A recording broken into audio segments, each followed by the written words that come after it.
All right, so here is the difference between a Violet de Bordeaux main crop. So these are the main crop, and you could see the leaf, and then you have a fig right here that's growing on the leaf, or right from the same point where the leaf node is, okay?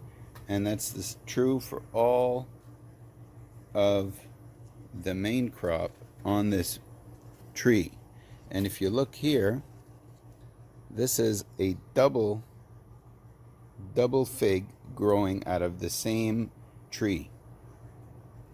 And here's another one. 2 figs. You're supposed to get 1 fig from every leaf node, but here we got 2 figs growing from the same leaf node. That's a bonus for you.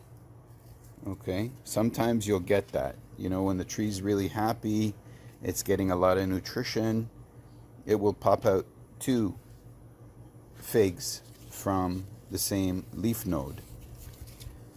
And now I'm going to show you the Breba. So if you take a look here, it's almost hidden. You lift that leaf, and there we have our Breba.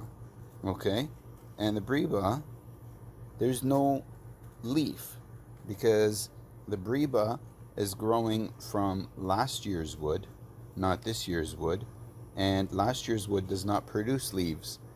This fig, there would have been a leaf here last year, and this tree would have wanted to pop this fig out even last year, but then, you know, fall came, things started getting cold, and the tree started shutting down, and that's why we didn't get a fig last year. So it kind of remained hidden under the wood, and then it popped itself out this year to give us this beautiful Breba.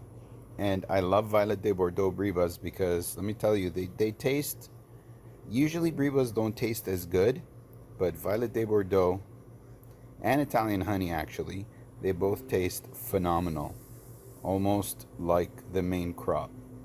All right, so I'm gonna give this a few more days because one of the biggest mistakes a lot of new fig growers make is they pick their figs a little too early. Okay, and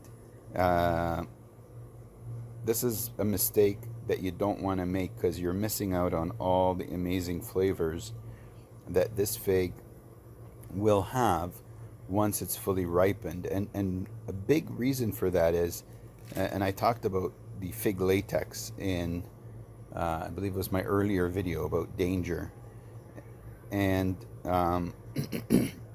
that fig latex, there may still be traces of it in this fig here, and when it's fully ripe, nice and soft, you will not have any of that anymore. So you'll just get the full fig flavor without having little traces of that latex, and that's one of the reasons why it tastes amazing.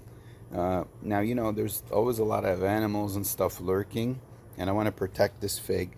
So the way I do it is with an organza bag. I'm going to show you my organza bag right now. So this is the organza bag I'm using, okay? And basically it's going to be kind of hard for me to do this with just the phone, but I can demonstrate on this tiny little fig.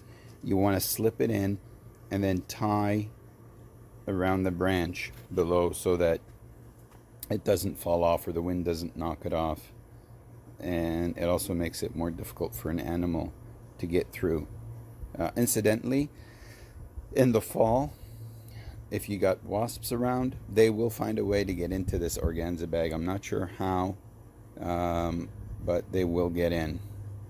Okay, I'm going to put this on and then I'll show you.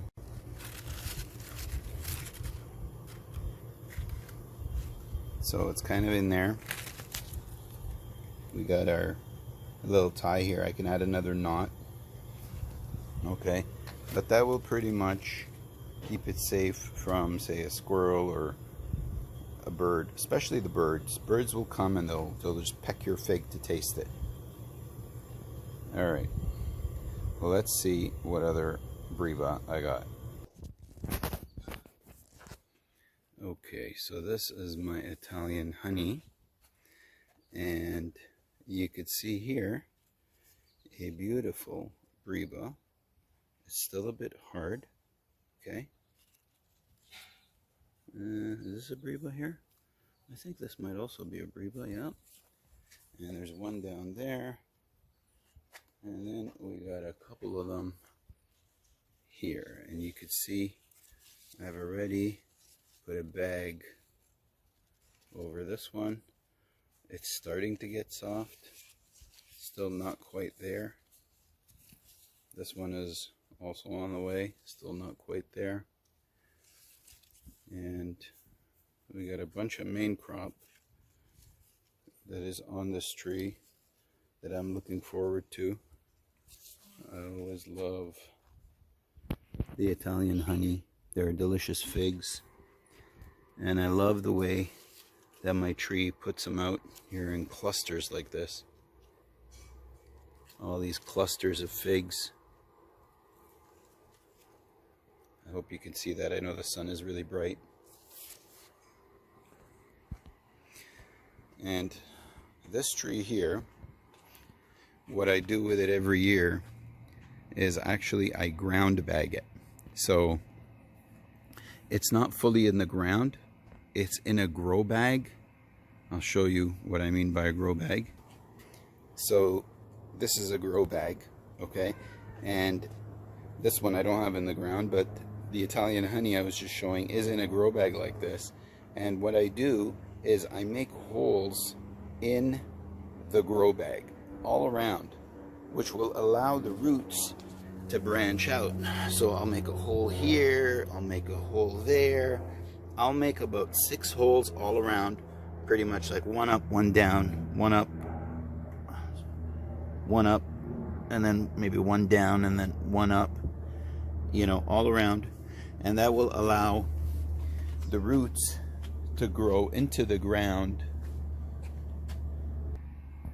And then what I will do in the fall, I will pull it out, and you need a saw to cut around the outside of the bag, because those roots would have branched all over the place, okay? And this kind of gives you, this method kind of gives you the best of both worlds, because what's happening is you're keeping your tree in a pot so you can keep it warm in the winter in your garage, and you can give it a head start if you have a little greenhouse tent or whatever. But then you're not depriving it of being outside in the summer, not in a greenhouse, and you're not depriving it of the natural health that's in actual soil other than in a pot. So all the worms and the bugs and everything gives it all these health and nutrients that it needs, and that's probably part of the reason why I'm getting all these crazy clusters of figs growing on this tree. Okay, and what I'm doing this year actually is I'm doing a little bit of an experiment. Okay, so I got these here boxes, okay, and these are open right down to the ground, okay? Hey.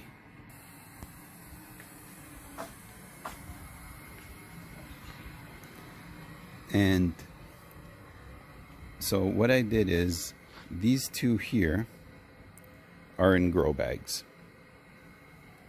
and these two here are in the ground.